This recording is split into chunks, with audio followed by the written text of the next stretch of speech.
शांति।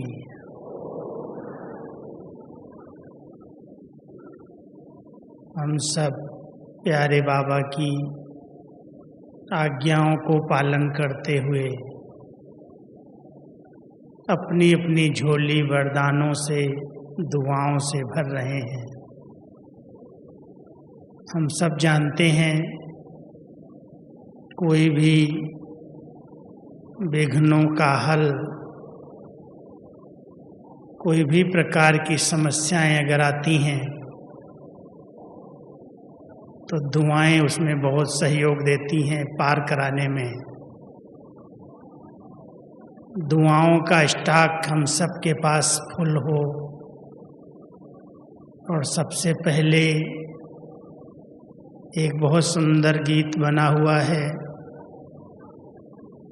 ले लो दुआएं माँ बाप की तो सिर से उतरेगी गठरी पाप की। हम सब पिछले अनेक जन्मों के किए हुए विकर्मों को योग बल से तो समाप्त करने का प्रयास करते हैं, लेकिन योग एक बहुत बड़ी शक्ति है और योग सहज लगे उसके लिए भी कुछ विधियां हैं। सहज योग उन्हीं का लगता है जिन्हें दुआएं मिलती हैं। अगर हम माता पिता की दुआएं ले रहे हैं, अपने निमित्त बड़ों की दुआएं ले रहे हैं, तो बहुत सहज रीति से हर बात को हम क्रॉस कर सकते हैं। अपने पापों को जो भी पिछले जन्मों में हुए हैं उनसे सहज मुक्त हो सकते हैं।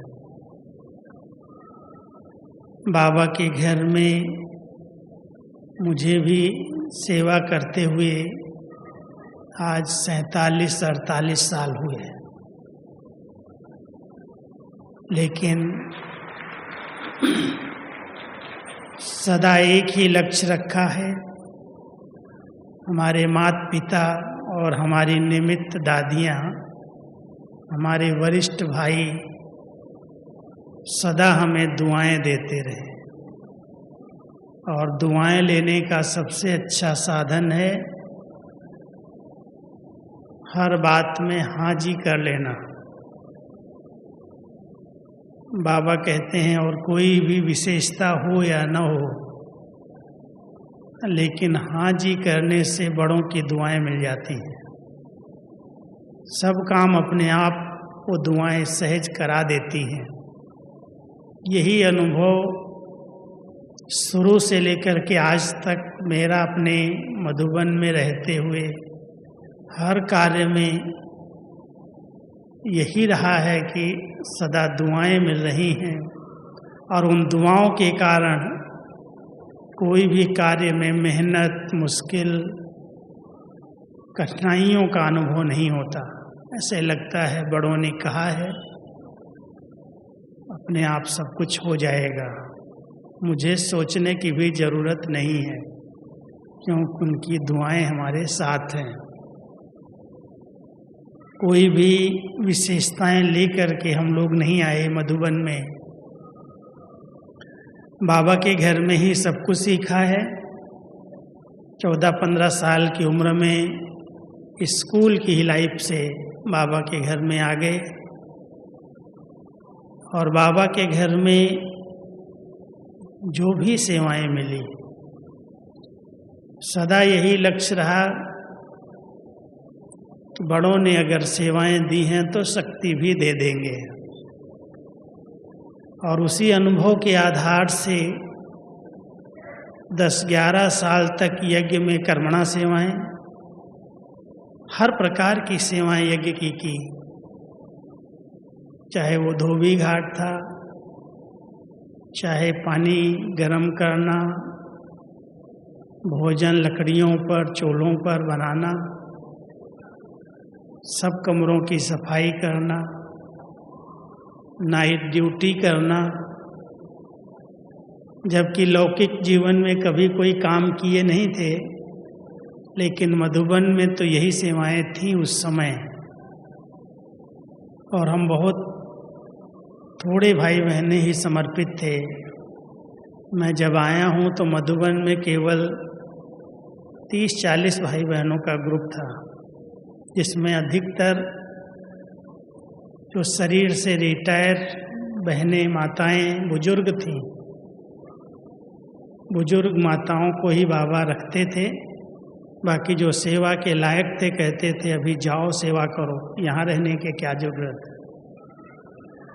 तो उस समय मधुबन में हर प्रकार की सेवा से बड़ों की दिल जीती और दुआएं मिल गई। उन्हीं दुआओं ने आज यहाँ तक पहुँचाया है।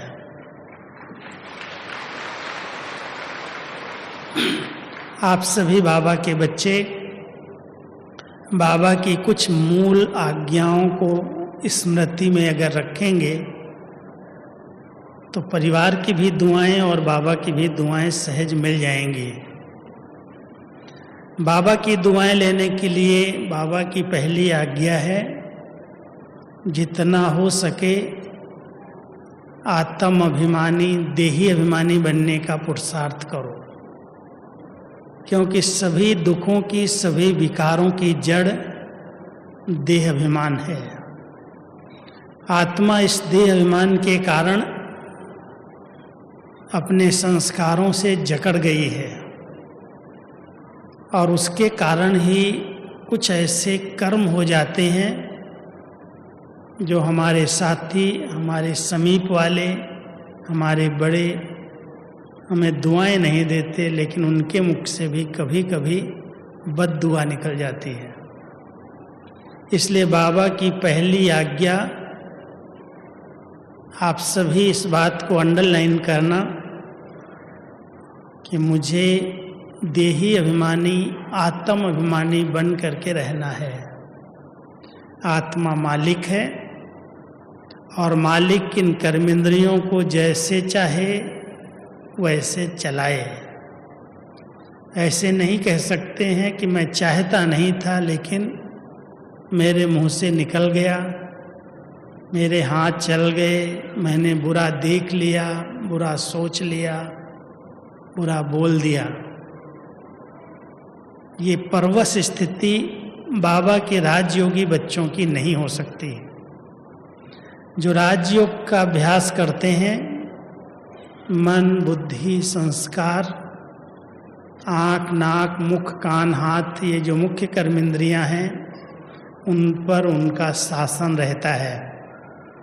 और ऐसे शासन करने वाली आत्माएं जो स्वयं पर स्वयं शासन करना जानती हैं,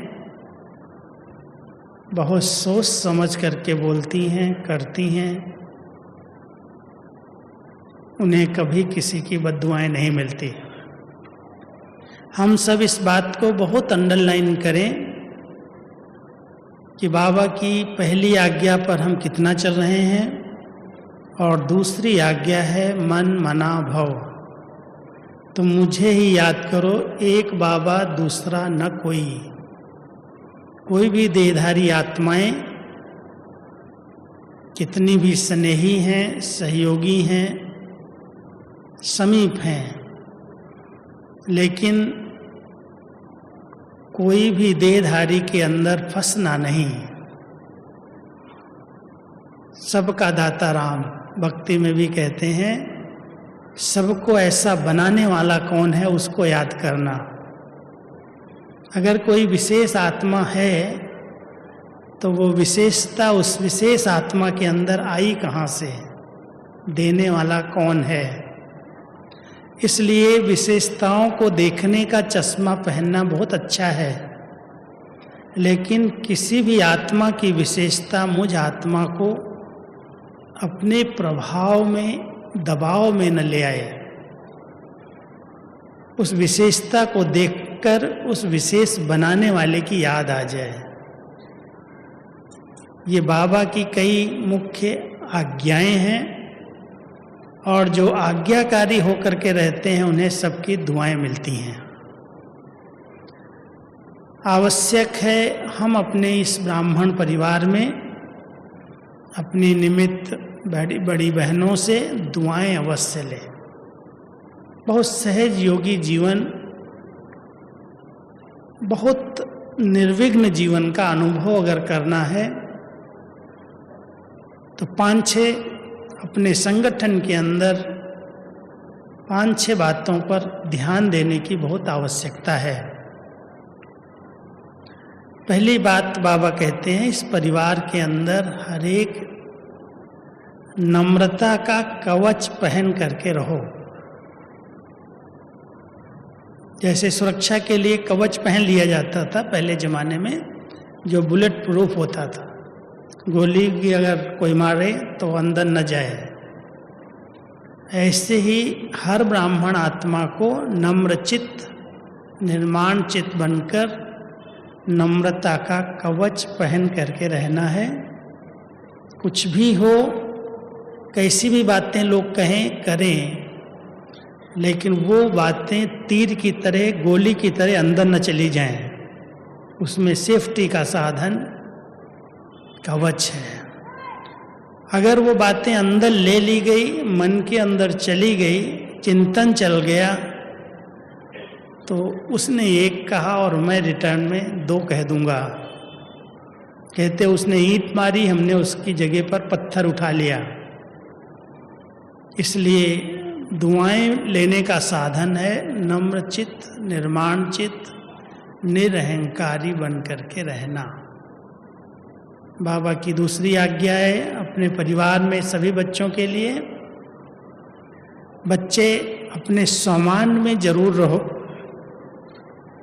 लेकिन सम्मान दाता बन करके रहो। मान कभी मांगने से नहीं मिलता। मान दूसरों को अगर देंगे तो अपने आप हर एक का सम्मान प्राप्त हो जाएगा। इसलिए हम सब बाबा के बच्चे अगर अपने परिवार में सबकी दुआएं लेने चाहते, इस स्टॉक को फुल करना चाहते हैं, तो ध्यान देना हर आत्मा को सम्मान की आवश्यकता है। भले कोई कहे कि मुझे कोई का मान सम्मान चाहिए नहीं, लेकिन अंदर की एक भावना रहती है कि कम से कम जिस स्थान पर हम जाते हैं, जिस स्थान पर हम अपनी सेवाएं देते हैं, तन मन धन समय लगाते हैं, उस स्थान में जो निमित्त हैं उनका सम्मान मिलना चाहिए। और आप सब जानते हैं अगर किसी को थोड़ा सा भी सम्मान नहीं मिलता तो उसको बहुत ठेस लगती है और वो इतनी ऊंची पढ़ाई और पालना से वंचित हो जाते हैं। आवश्यकता है कि हम सबको जैसे हमें चाहिए ऐसे सबको बहुत दिल से रिगार्ड, रिस्पेक्ट, सम्मान दिया जाए। सम्मान देने का अगर स्टॉक है हमारे पास तो सबकी दुआओं को हम ले सकते हैं। तीसरी बात, संतुष्टता पर ध्यान दें। संतुष्ट मणि बन करके रहना है। स्वयं से संतुष्ट, सेवाओं से संतुष्ट और परिवार में हर सदस्य हमसे संतुष्ट और बाबा संतुष्ट। ये 4 सर्टिफिकेट हैं। जो सदा संतुष्ट रहने वाली आत्माएं हैं उन्हें सबकी दुआएं अपने आप मिलती हैं, क्योंकि संतुष्टता प्रसन्नता का आधार है। और किसी भी प्रसन्नचित आत्मा को अगर आप देखेंगे तो आपके मुख से वाह वाह जरूर निकलेगी। क्या खुश नसीब है, कितना प्रसन्नचित रहता है। और प्रसन्नता का आधार संतुष्टता, संतुष्टता का आधार है भरपूरता, तृप्ति। तृप्त आत्माएं ही संतुष्ट रहती हैं। ऐसे नहीं हम तो यहीं संतुष्ट है, कुछ भी नहीं, और हम कहें हम तो बिल्कुल संतुष्ट हैं। बाबा कहते हैं जो आत्माएं आंतरिक रीति से भरपूर रहती हैं, ज्ञान से, गुणों से, शक्तियों से, हर खजाने से, वो संतुष्ट मणि बन जाती हैं। इसके लिए संतुष्टता के सर्टिफिकेट के लिए स्वयं से संतुष्ट हम तब कह सकते हैं जब हम हर एक ईश्वरीय नियम और मर्यादा का यथार्थ रूप से पालन कर रहे हैं। अगर हमारे से मर्यादाओं का उल्लंघन हो रहा है, हम नियम पूर्वक ईश्वरीय कायदों का पालन कर रहे हैं, तो हम कह सकते हैं कि हम संतुष्ट हैं। मनमौजी न बने, लेकिन जो श्रीमत कह रही है उस श्रीमत के अनुसार हमारे कर्म, हमारे बोल, हमारी दिनचर्या हो, तब संतुष्टता का सर्टिफिकेट हम स्वयं को दे सकते हैं। और परिवार संतुष्ट तब रहता है जब हम एक दूसरे को सच्चे दिल से सम्मान देते हैं, रिगार्ड देते हैं। और बाबा की संतुष्टता, उसका सर्टिफिकेट तब मिलता है जब हमारी सच्ची दिल है। अगर हमारे अंदर एक है, बाहर दूसरा है, किसी भी प्रकार की अगर खोट, कमी, कमजोरी है और हम उसको अंदर अंदर छिपा करके रखते हैं, बाबा के आगे सच्चे नहीं हैं, स्पष्ट नहीं हैं, तो बाबा को हम प्रसन्न नहीं कर सकते हैं, उसको संतुष्ट नहीं कर सकते हैं। सेवाओं में संतुष्टता तब कही जाएगी जब सुख दें और सुख लें। अगर सेवा क्षेत्र मुझे डिस्टर्ब कर रहा है, किसी आत्मा को डिस्टर्ब कर रहा है, तो कितनी भी सेवाएं की जाएं, बाबा कहता है वो मेरे रिकॉर्ड में नहीं है। इसलिए सेवाओं में संतुष्टता माना ही हर आत्मा सेवाओं से प्रसन्न हो, सेवाओं से सुख ले और सुख दे। तो हम सब इन बातों को, ये सूक्ष्म बहुत महीन शिक्षाएं बाबा की आज्ञा के रूप में हम सबको मिली हुई हैं, और इन आज्ञाओं का अगर हम विधिवत पालन करते हैं, मास्टर दाता बन करके रहते हैं। बाबा ने अपने एक एक बच्चे को मास्टर दाता बनाया है, मंगता नहीं, लेवता नहीं। अगर वो मास्टर दाता बन करके रहता है तो दुआएं अपने आप उसको मिल जाती हैं। और सबसे बड़ी दुआएं समय पर साथ देने से प्राप्त होती हैं, समय पर सहयोगी बनने से प्राप्त होती हैं। मैं आपको एक दो कहानी सुनाता हूँ यज्ञ की। कहते हैं जब भगवान के ऊपर भीड़ पड़ी तो भक्तों ने मदद की। वैसे तो भगवान के ऊपर कोई ऐसी दुख की घटना आए ऐसा तो हो भी नहीं सकता, वो तो दुख हरता है। लेकिन बाबा ने जो साधारण रूप में यज्ञ की स्थापना की, बाबा को लोगों ने पहचाना नहीं, बहुत कम लोगों ने पहचाना। जो पहचान गए वो तो समर्पित हो गए, जल मरे। लेकिन जिन्होंने नहीं पहचाना उन्होंने यज्ञ में बहुत विघ्न डाले। वो सदा ही यज्ञ को तोड़ने का प्रयास करते रहे। आप सबने सुना होगा यज्ञ इतिहास। 14 साल तक बाबा ने इस यज्ञ की गुप्त संभाल की। ब्रह्मा बाबा की प्रॉपर्टी थे, ब्रह्मा बाबा की जो कमाई थी लौकिक जीवन की, और ब्रह्मा बाबा के साथ 2-3 परिवार और समर्पित हुए। बहुत निर्विघ्न रूप से यज्ञ चला। जो भी बच्चे आए, जिनके भी बच्चे भाग के यज्ञ में समर्पित हुए, बच्चियां आई, बड़े बड़े घरों की आई, उनको ऐसी बाबा ने पालना दी जो कोई को भी अपने लौकिक की याद ना आए। बहुत आराम की जिंदगी, जबकि उस समय बहुत लड़ाइयाँ चल रही थी, हिंदुस्तान पाकिस्तान का बंटवारा हो रहा था, ऐसे समय में इन लोगों को किसी भी घटना की जानकारी तक नहीं थी। बाबा तपस्या कराते थे, योग भट्टियाँ कराते थे, सूक्ष्म वतन स्वर्ग के साक्षात्कार कराते थे, बड़े मौज की जीवन थी। और लोग कहते थे, ओम मंडली कहलाती थी उस समय, कि ओम मंडली में ब्रह्मा कुमारियाँ तो पिस्ता बादाम खाती हैं। इतना मौज की जिंदगी थी। लेकिन एक समय ऐसा आया जब कराची से आबू आए 1950 में, कुछ समय का बहुत कड़ा पेपर बाबा ने लिया कि बच्चे कितना मजबूत हैं, कितना निश्चय बुद्धि हैं, कितना इनका भगवान के ऊपर भरोसा है, उसकी परीक्षा थी वो। लेकिन जिन्होंने उसे परीक्षा नहीं समझा वो फेल हो गए।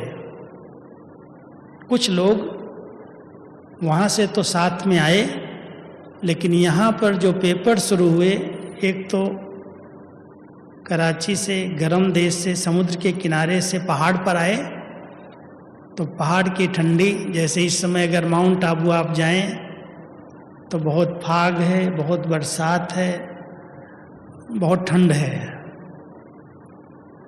तो वो मई में तो संस्था आई और जून से बरसात शुरू हो गई, और इनके पास कोई गर्म कपड़े नहीं, कोई साधन नहीं, कोई डॉक्टर नहीं, कोई दवाई नहीं, और जो पैसा था वो सब स्टीमर और पूरी ट्रेन बुक करने में सब पैसा खत्म हो गया। अब वो जो पेपर का समय था बहुत कड़ा पेपर था। खाने के लिए नहीं, दवाई नहीं, कपड़े नहीं, कोई साधन नहीं, तो बहुत सारे यंग जनरेशन थी, क्योंकि 14 साल तपस्या की थी, कोई 12 साल की उम्र में, कोई 15 साल की उम्र में समर्पित हुआ था। तो सब ने सोचना शुरू कर दिया कि अभी तो ये संस्था टूटी की टूटी। लोग बाबा को कहने लगे कि बाबा हम कमा सकते हैं, हम कुछ करके आए।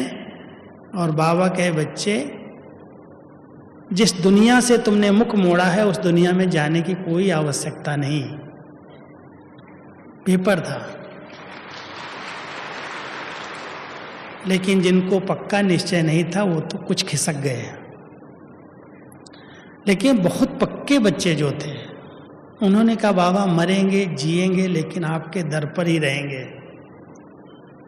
तो बाबा ने उनको ज्ञान धन से संपन्न किया था। बाबा ने कहा, बच्चे तुम्हारे पास ज्ञान धन है, गुणों का धन है, चरित्र का धन है, योग का बल है, जाओ इस धन को बांटो। तो उन बच्चों ने तो सेवाएं शुरू कर दी और ये यज्ञ कहाँ से कहाँ पहुँचा दिया। आप सोचो, देखो। लेकिन वो जो 1 साल 1.5 साल का पेपर था, उस समय कई ऐसे बच्चे थे जिन्होंने बाबा के यज्ञ में गुप्त रीति से कुछ न कुछ, एक दिन भी बाबा ने भूखा नहीं सुलाया किसी को, कुछ न कुछ 10 बजे की पोस्ट आती थी उसमें आ जाता था। चाहे मनी आर्डर आ जाए, चाहे लिफाफे में पैसे आ जाएं, किसी न किसी को बाबा टच करता था और रोज पैसा आता था, रोज भोजन खरीदा जाता था, सब सामान आता था और रोज भोजन बनता था। भोजन भूखा कोई को नहीं रखा, लेकिन पेपर ऐसा था कि 8-9 बजे तक किसी को ये नहीं पता है दोपहर में लोगों को इतने 300-400 लोगों को क्या खाना मिलेगा। आप समझ सकते हो। ब्रह्मा बाबा बेफिक्र बादशाह, बच्चे मेरे नहीं हैं उसके हैं, वो खिलाएगा, वो रखेगा, इतना निश्चिंत जीवन। लेकिन उस समय जिन्होंने मदद की गुप्त रीति से, भगवान को अपनी रस्सी में बांध लिया, उनको दुआएं मिल गई। मैं एक कहानी सुनाता हूँ प्रैक्टिकल की। एक दिन बाबा के घर में कुछ भी नहीं था और किसी परिवार ने बाबा के पास 500 रुपया लिफाफे में डाल के भेजे।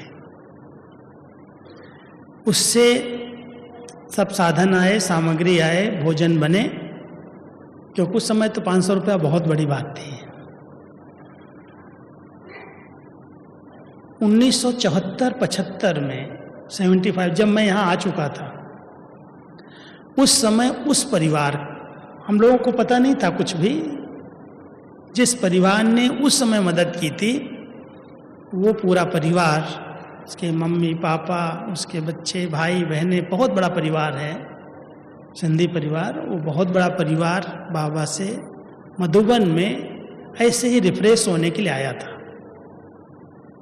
उस समय बाबा की सीजन नहीं थी, लेकिन किसी कारण से गुलजार दादी अचानक मधुबन पहुंची हुई थी। दीदी दादी सेवा पर बाहर जाती थी, तो गुलजार दादी, निर्मल शांता दादी मधुबन में रहती थी। तो शायद दादी या दीदी बाहर गई थी और गुलजार दादी उनकी जगह पर आई हुई थी मधुबन में। तो उन भाई बहनों ने दादी को बोला, दादी हम लोग आए हैं मधुबन में, बाबा की सीजन तो नहीं है, लेकिन आप बाबा को भोग लगाओ, ट्रांस में जाओ भोग लगाओ। तो हिस्ट्री हाल था उस समय, और बहुत थोड़े लोग थे, मधुबन के कुछ लोग थे, कुछ वही एक दो पार्टी थी। जब गुलजार दादी भोग लगाने के लिए गई, बिना प्रोग्राम, बिना कोई बाबा को निमंत्रण, बाबा सभा में आ गए। और जब बाबा प्रवेश हुए तो हम लोग तो बाहर थे कि भोग लग रहा था, अपनी अपनी ड्यूटी पर थे। तो हलचल हुई कि बाबा का अवतरण हुआ है, बाबा आ गए। सबने कहा आज तो भोग का दिन था, बाबा क्यों आए? बुलाया तो नहीं था, निमंत्रण नहीं था। और जब बाबा आए तो हम सब पहुंच गए क्लासरूम में, हाल में। बाबा ने बड़ी अच्छी मुरली चलाई और कहा कि आज बाबा इन बच्चों को समय पर मदद करने के कारण उनका रिटर्न देने के लिए आया है। कितने समय की बात है नहीं, ये 51 की बात का रिटर्न 74 में मिला करके। और क्या रिटर्न दिया कि आज बाबा इन बच्चों को पिकनिक कराएगा। तो वो दिन मुझे याद है कि बाबा ने उनको बहुत प्यार दिया, बहुत प्यार से उनके साथ पिकनिक की। 2-3 घंटे बाबा उनको बहलाते रहे, उनकी विशेषताएं सुनाते रहे, बहुत वरदान दे दिए। और कहा कि बच्चों ने समय पर भगवान को मदद की, इसलिए भगवान की दुआएं इनको मिल गई। उनको, भगवान को भी इन्होंने अपने बंधन में बांध लिया। ऐसे ही जिन आत्माओं ने यज्ञ में विघ्नों के समय, परीक्षाओं के समय किसी भी प्रकार से सहयोग दिया, दादियों ने उनको सदा ही आगे रखा। भले वो नियमों में, धारणाओं में, कई मर्यादाओं में नहीं चल पाए हैं, लेकिन यज्ञ को समय पर साथ दिया है, इसलिए उनको बहुत दुआएं हैं। उनके परिवार इतने संपन्न हैं, हर तरह से वो लोग निर्विघ्न होकर के आगे बढ़ रहे हैं। ये बहुत गुप्त दुआएं उनको मदद करती हैं। तो हम सब इस बात को अंडरलाइन करें। कईयों के ऊपर कई प्रकार की प्रॉब्लम्स आती हैं, ऐसे अचानक के पेपर आ जाते हैं जो उस आत्मा के पास उस पेपर को क्रॉस करने की शक्ति नहीं होती। और ऐसे समय में अगर हम उनको थोड़ा साथ दे देते हैं, उनको सहयोग दे देते हैं, मदद कर देते हैं, तो उनकी जो दुआएं हैं वो हमें सदा के लिए निर्विघ्न बना देती। इसलिए बहुत अंडरलाइन करना कि समय पर मदद करना, सहयोग देना और बाबा के, भगवान के कार्य में मदद कर देना, उसकी बहुत वैल्यू है, बहुत उसका मूल्य है। तो हम सब बाबा के बच्चे कभी भी भूल चूक से भी न किसी को बद्दुआ दें और न बद्दुआएं लें। क्योंकि अगर कोई ऐसे कर्म हो जाते हैं, कोई ऐसे बोल निकल जाते हैं, अमर्यादित बोल, अपशब्द, दिल को दुखाने वाले बोल, तो सामने वाली आत्मा भले ऊपर से कुछ नहीं बोले, लेकिन अंदर से जिसको थोड़ा भी दुख फील हो गया हमारी किसी भी एक्टिविटी से, उसकी बद्दुआएं निकलेंगी और बद्दुआएं हमारी खुशी को छीन लेंगी, हमें खुश नहीं रहने देंगी। हमारा योग सहज होने के बजाय मुश्किल वाला हो जाएगा। कई बार आप लोगों ने अनुभव किया होगा कि कभी कभी बिना पुरुषार्थ किए हुए, कोई मेहनत नहीं, इतना मजा आता है योग के अंदर, इतना अच्छा योग लगता है कि कभी भी बुद्धि नहीं भटकती, ऐसे लगता है बस इसी में खोए रहें। और किसी किसी दिन योग लगाने की बहुत मेहनत करने के बाद भी अनुभव नहीं होता। कारण ये गुप्त सेवाओं से, गुप्त मदद से आज्ञाकारी होकर के रहे हैं। अगर उसकी दुआएं हैं तो वो सहज योगी बना देती हैं। और अगर कहीं कोई आत्मा मुझे बद्दुआ दे रही, डिस्टरबेंस हुई है उसको मेरे किसी भी एक्टिविटी से, तो वो बद्दुआएं हमारे योग में मेहनत करा रही हैं, मुश्किल का अनुभव करा रही हैं। हमारी खुशी गायब हो गई। अचानक देखो बहुत खुशनुमा लग रहे हैं और अचानक एकदम खुशी गायब हो गई। कारण क्या है? वो बहुत सूक्ष्म प्रकंपन है दुआएं और बद्दुआएं।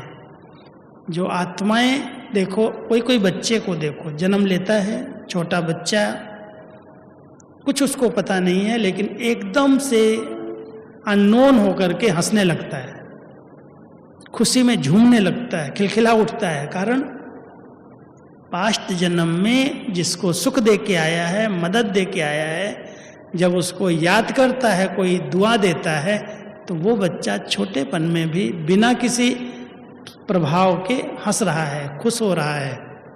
और कोई अचानक एकदम चिल्ला पड़ता है, रोने लगता है। क्या हुआ? सब कुछ तो उसको साधन आपने दिए हैं, सुविधाएं दी हैं, पालना दे रहे हैं, अचानक चिल्ला पड़ता, रो पड़ता। कारण क्या? वो पास्ट के कर्मों का परिणाम उसको दिखाई देता है। ये सूक्ष्म गति है दुआओं और बद्दुआओं की।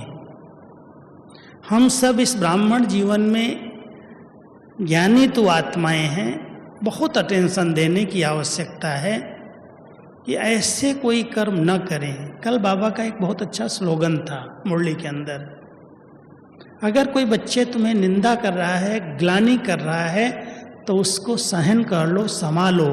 क्यों? आगे बाबा ने अंडरलाइन किया, क्योंकि आप तो राजधानी बना रहे हो, आपकी प्रजा बन रही है, राजधानी बन रही है, इसलिए उसके प्रति आप कभी नेगेटिव नहीं सोचो। ये ऐसा क्यों करता है, इसको ऐसा नहीं करना चाहिए, इसने ऐसा किया तो मैं भी कुछ करके दिखा दूं। ये तो बदला लेने की भावना हो गई। ज्ञानी तो आत्माएं बदला लेने की बजाय उसमें यही सोचती हैं कि इसमें भी कुछ भविष्य पद आधारित हो रहे हैं, बन रहे हैं, डिस्टर्ब होने की आवश्यकता नहीं है। मन को एकदम दुखी करने की जरूरत नहीं है, इसने मेरे साथ ऐसा व्यवहार क्यों किया। या तो कोई पास्ट का रहा हुआ हिसाब किताब चुकता हो रहा है, या तो भविष्य के अनुसार पद निश्चित हो रहे हैं।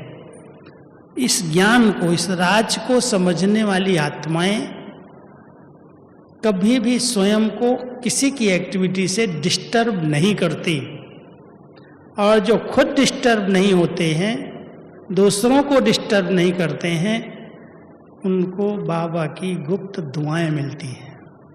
आप सब इस बात को अंडरलाइन कर लो कि मुझे कभी अपने आप को डिस्टर्ब नहीं करना है, कुछ भी हो जाए। उसके लिए बहुत शक्ति की जरूरत है, क्योंकि डिस्टर्ब करने वाली दुनिया है। परिवार में कितने लोग उल्टे कर्म कर लेते हैं, गलतियां कर लेते हैं, गलत काम हो जाते हैं, फिर हम कहें हम डिस्टर्ब नहीं होंगे, हम गुस्सा नहीं करेंगे। अगर सचमुच किसी ब्राह्मण आत्मा ने अपनी वाणी पर कंट्रोल कर लिया, मुझे मुख से इन्हें कुछ भी नहीं कहना है, सब बाबा अपने आप ठीक करेगा, शुभ भावना का दान देना है, आप देखेंगे कि वो आत्मा आपको दुआएं देने लगेगी, वो सुधर जाएगी। गुस्से से वातावरण बिगड़ता है, संबंध बिगड़ जाते हैं। इसलिए इस बात को अगर हम अंडरलाइन करते हैं कि मुझे सबको दुआएं देनी हैं, सब अच्छे हैं। बाबा कई बार कहते हैं बच्चे विशेषता देखने का चश्मा पहन लो, विशेषता देखने का चश्मा पहन लो, कमियां तो हर एक के अंदर हैं।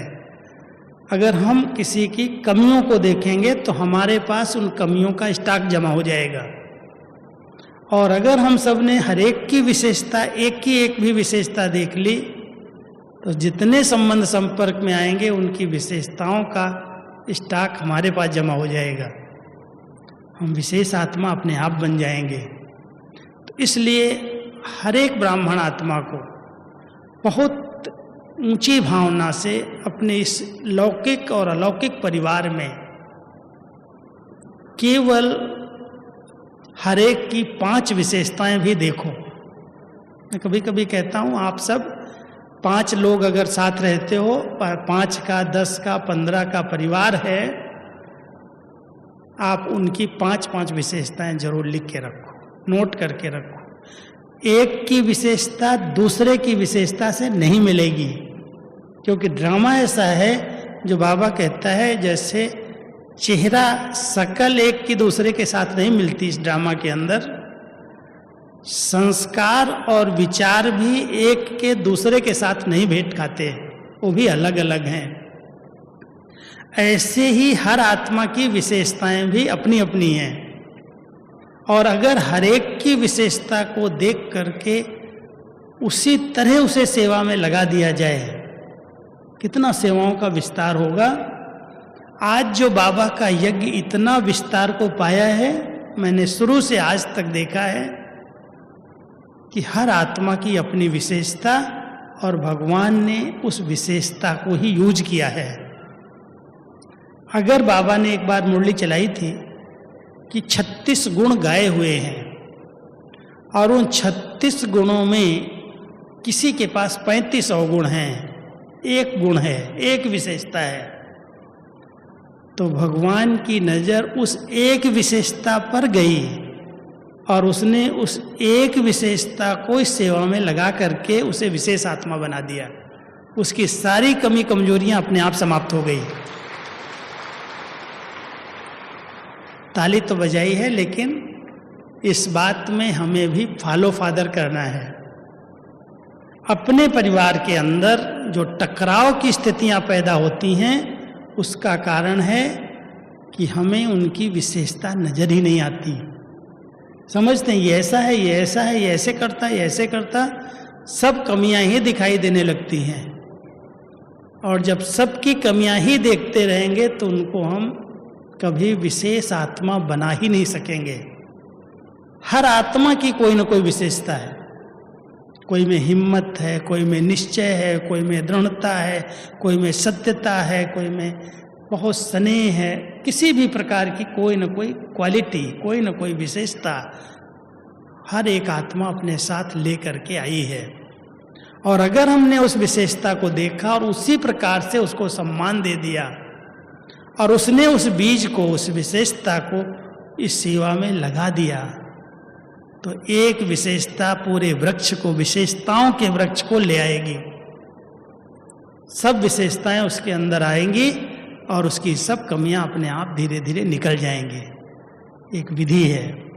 तो आप सब बाबा के बच्चे, दुआएं लेना है तो कभी भी किसी की कमियों को देखना नहीं, और उनको देख करके वर्णन तो कभी नहीं करना, क्योंकि वर्णन करने से एक बहुत नेगेटिव वायुमंडल क्रिएट होता है। और वो नेगेटिव वायुमंडल ऐसा बनता है, मान लो किसी की कमी आपने देखी, ये कमी, ये संस्कार इसका बड़ा खराब है, और अपने साथ वाले को आपने ये कह के सुनाया कि देखो मैंने इसकी ये बात देखी है और मैं आपको सुनाता हूं, आप किसी को नहीं सुनाना। वो क्या करेगा? वो ऐसे ही थोड़ी और उसमें मिर्च मसाला लगा करके दूसरे को बताएगा और कहेगा देखो मैं आपको ही सुनाता हूं, आप किसी को नहीं सुनाना। जब हम अपने अंदर नहीं समा सके तो वो कैसे समाएगा? और वो बात आज आप करके देख लो, 10 दिन के बाद 10 के कानों तक अवश्य जाएगी और होगी बहुत छोटी सी बात, वो एक बहुत बड़ा पहाड़ बन करके सामने आएगी। और जिसकी बात उठाई गई अगर उसके कान तक गई तो उसका जीवन खत्म हो जाएगा। सोचेगा ऐसा ऐसा वातावरण मेरे लिए। बाबा कहता है बच्चे, कहते हैं खोदा पहाड़ निकली चूहिया और वो भी मरी हुई। था कुछ भी नहीं लेकिन बात का बतंगड़ बन गया, बहुत बड़ा विस्तार हो गया। और अगर किसी की बात ऐसी वातावरण में फैल गई तो कभी भी आपको दुआ नहीं देगा, बद्दुआएं मिलेंगी। इसलिए हम सब अपने इस दैवी परिवार के अंदर इस बात पर बहुत अंडरलाइन करें कि अगर मैंने किसी की कमी कमजोरी देखी है, सुनी है, कोई ने सुनाई है, मुझे उसे अपने तक ही सीमित रखना है। चाहे कितना भी कोई नज़दीक हो, मुझे उसका वर्णन चिंतन नहीं करना है।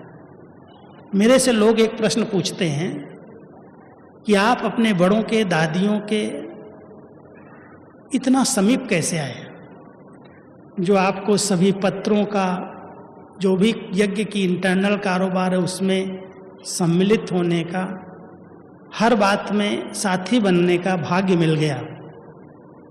मैंने बहुत अंडरलाइन करके इस बात को नोट किया है कि अगर किसी की कमी कमजोरी कोई भी बात मेरे तक पहुंच गई, पत्रों के माध्यम से हमने पढ़ी, हमने उसका उत्तर दिया, लेकिन वो बात केवल मेरे तक ही रहेगी, वो किसी दूसरे व्यक्ति तक नहीं जाएगी। और ये समाने की शक्ति जिसके अंदर है, वो बाबा की और बड़ों की दिल को जीत सकता है, वो परिवार के दिल को जीत सकता है। लेकिन समाना माना उसको वहीं पर समाप्त कर देना, वो अंदर नहीं रखना बात किसी की। जैसे सागर के अंदर किसी भी प्रकार का आप किचड़ा डाल दो, पहले समा लेता है अंदर, और समाने के बाद उसको किनारे लगा देता है, अंदर नहीं रखता है। बाबा कहता है आप मेरे बच्चे मास्टर सागर हो। बहुत सारी बातें नेगेटिव, इधर की उधर की गंदगी आपको दिखाई देती है, सुनाई देती है, आपको सुना देते हैं लोग, लेकिन उसको अंदर रखना नहीं। बाबा के यज्ञ कुंड में स्वाहा कर दो। बाबा जाने, बाबा के बच्चे जाने, मुझे उस पर कोई ध्यान नहीं देना। अगर इस प्रकार की स्थिति बनाएंगे तो आपको ये दुआएं बहुत मदद करेंगी, और कोई भी पेपर आएगा कहेंगे सबकी दुआएं हैं, पार हो जाएंगे। हमारी दादी प्रकाश मणि जी की कहानियाँ सुनते हो। दादी जी का स्मृति दिन हमारे समीप है, अगस्त मास है। हम दादी जी की एक एक विशेषता बहुत नज़दीक से देखी है। दादी मास्टर सागर थी। कोई की बात मुझे यहाँ तक पता है, मान लो अभी आप दादी से कोई बात की बहस करके आ रहे हैं, कोई बात में बहुत अपनी जिद कर रहे हैं, कोई बात कर रहे हैं जोर जोर से, और आप निकल के मैं पहुंच गया उस स्थान पर, तो दादी कभी भी उस बात को रिपीट नहीं करेगी कि ये भाई या ये बहन मेरे साथ ऐसे ऐसे बोल के गई, जिद करके गई, जोश में बोल के गई। नहीं, वो बात वहीं समाप्त हो गई, उसका वर्णन नहीं किया। ये नहीं कहा इस व्यक्ति ने ऐसा किया है, उसकी गति वो जाने, उसकी बात वहीं फुल स्टॉप लगा दी, तब दादी दादी बनी है। किसी की बात को फैलाया नहीं, किसी के संस्कारों का वर्णन नहीं किया किसी के आगे। बहुत नज़दीक से, हम लोग बहुत नज़दीक रहे हैं और बार बार जाते थे, पूछते भी थे दादी क्या हुआ, क्यों ये गर्म हो गया, क्यों ऐसी बात हो गई। कहे बोलो, छोड़ो उसको, क्या करना उसको, तुमको क्या करना है। इतनी समाने की शक्ति, इतनी सहन करने की शक्ति, इतना सबको सम्मान देने की शक्ति। कितना भी लोगों ने अपमान किया, कितनी भी बातें की, क्योंकि जब निमित्त बड़ी पोस्ट पर कोई होते हैं, प्रशासन के अंदर आते हैं, तो कोई के प्रति अगर एक निर्णय लिया तो दूसरे तो अपने आप डिस्टर्ब हो जाएंगे कि इनकी सुनी जाती है, मेरी नहीं सुनी जाती। इसलिए दादी कहती थी ये बातें आती हैं, मैं तो बाबा सागर में दे देती हूँ, समा जाती है, मैं अपने अंदर नहीं रखती। बाबा जाने, बाबा के बच्चे जाने। तो हम सब इस बात को अंडरलाइन करें कि मुझे अपने इस ब्राह्मण परिवार के अंदर सबकी दुआएं लेनी है। कुछ भी हो जाए, मुझे किसी को न बद्दुआ देनी है, न किसी से बद्दुआ लेनी है। कोई भी ऐसा बोल न निकले, कभी उसकी ग्लानि का वर्णन चिंतन न करूं, कभी किसी के आगे किसी की कमियों को फैलाऊं नहीं। जो हैं जैसे हैं बाबा जाने, बाबा के बच्चे जाने। अगर ऐसा परिवार सबका विचार एक जैसा बन जाए तो आज बाबा प्रत्यक्ष हो जाएगा। हम बाबा को प्रत्यक्ष कहने के लिए इतने साधन, इतनी सेवाएं कर रहे हैं, इतने खर्चे कर रहे हैं, फिर भी बाबा कहता है बच्चे बाबा को प्रत्यक्ष नहीं कर पाए। बाबा की प्रत्यक्षता हमारी चाल चलन व्यवहार से, हमारी धारणाओं से होगी। लोग देख के समझेंगे कि इस कलयुग में भी ऐसे देवताएं उतर के आए हैं जो सबको सुख देते हैं, सुख लेते हैं, न दुख देते हैं न दुख लेते हैं। रहते हैं दुख की दुनिया में, लेकिन दुख की लेस मात्र भी इनके पास नहीं आती। ऐसी सुख स्वरूप आत्माएं जिनके चेहरे से, चलन से, व्यवहार से सुख बरसता है, वो सबकी दुआओं के पात्र बन जाते हैं। तो मैं यही आप सबको कहूँगा, चाहे शारीरिक पेपर आए, चाहे आर्थिक पेपर आए, चाहे पारिवारिक पेपर आए, चाहे सामाजिक पेपर आए, पेपर की दुनिया है, कलयुग अंतिम समय में है। हर क्षेत्र में अति हो रही है, क्योंकि अति के बिना अंत नहीं होगी। हमारे रहे हुए हिसाब किताब भी आएंगे, लेकिन सहज तब पार कर सकोगे जब सबकी दुआएं होंगी आपके पास। दुआओं को स्टॉक में जमा कर लो, कोई भी समय आया तो वो दुआएं साथ देंगी और उस पेपर में पास करा देंगी। तो हम सब बाबा के बच्चे अपने पास दुआओं का स्टॉक जमा करें। बाबा ने अंत समय के लिए 3 बातों का स्टॉक जमा करने की कई बार प्रेरणा दी है। एक, अपना गुप्त पुरुषार्थ। ऐसा गुप्त पुरुषार्थ करो, दिखावे वाला पुरुषार्थ नहीं करो।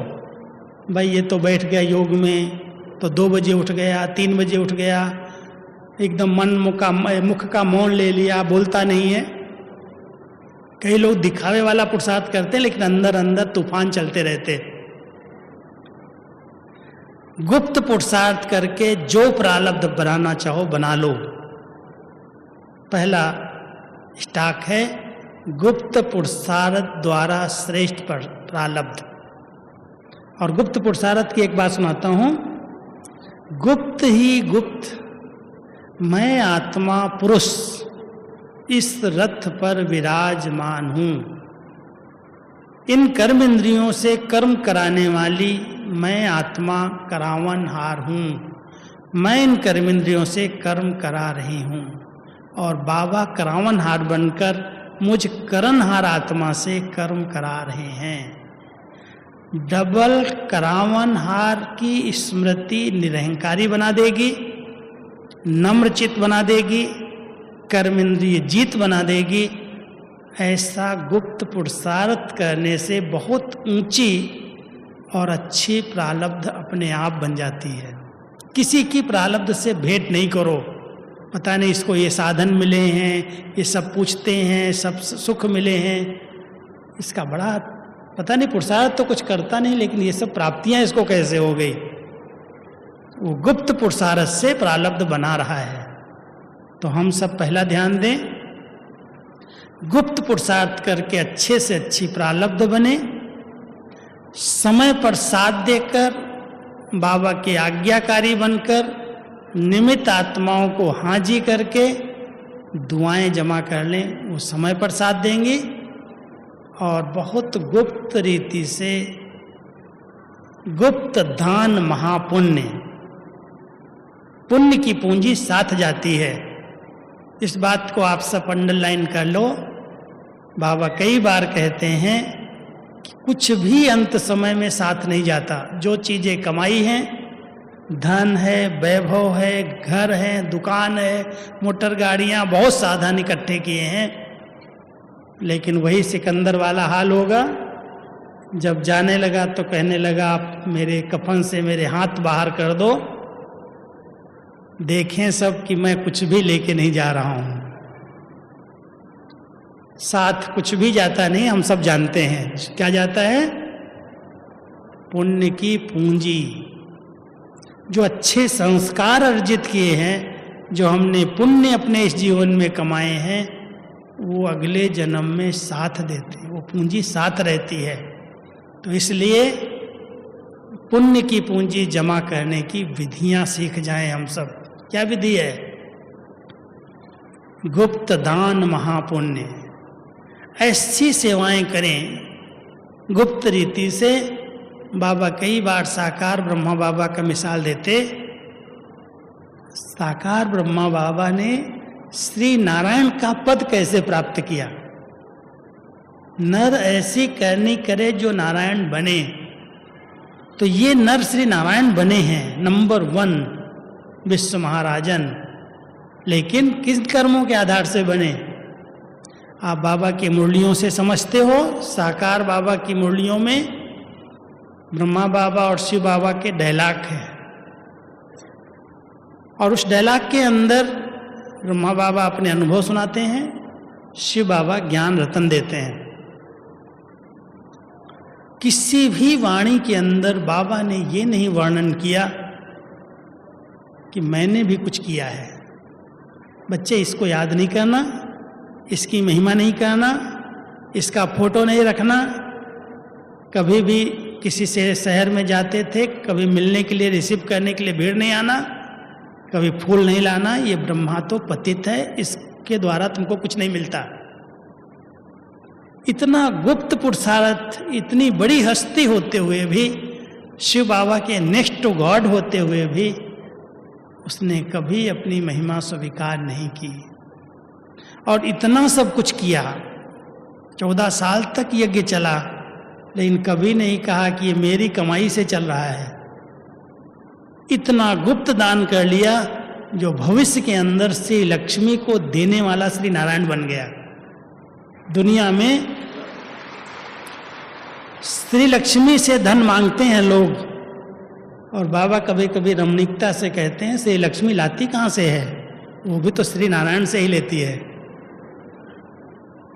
श्री नारायण ने अपने पूर्व जन्म के अंदर ब्रह्मा के रूप में जो त्याग किया, बलिदान किया, समर्पित किया, दुआएं पुण्य जमा किया, उसके रिटर्न से वो श्री नारायण बने और श्री नारायण की पदवी प्राप्त करके विश्व महाराजन कहलाए। हम सब बाबा के बच्चे फॉलो फादर करें। ब्रह्मा बाबा ने गुप्त दान करके महापुण्य जमा किया है। हम सभी भी प्रवृत्ति वाले, ब्रह्मा बाप की फॉलो करने वाले फोटो कॉपी हैं। ऐसे है ना? हैं ऐसे? बन के दिखाओ। ब्रह्मा बाबा ने कैसे अपने जीवन को बहुत गुप्त रीति से पुरुषार्थ करके, दुआएं जमा करके, दान करके तीनों खाते फुल किए। हम सब बाबा के बच्चे फॉलो फादर करके उनके समान बन सकते हैं। दुआओं का स्टॉक हमें बहुत समय पर साथ देता है। ओम शांति। अभी सब कोई उठो नहीं, उठना नहीं। 3 मिनट के लिए भट्टी में आए हो, किसी भी प्रकार की आवाज न हो। एक डीप साइलेंस, डीप साइलेंस, दूसरी स्वीट साइलेंस और तीसरी डेड साइलेंस। डीप साइलेंस का अनुभव करो। आत्मा एकदम अंदर सागर के तले में चली गई है। फिर स्वीट साइलेंस, एकदम बहुत मीठी मधुर सुखदायी शांति है। और उसके बाद एकदम डेड साइलेंस। एक एक मिनट अभ्यास करो।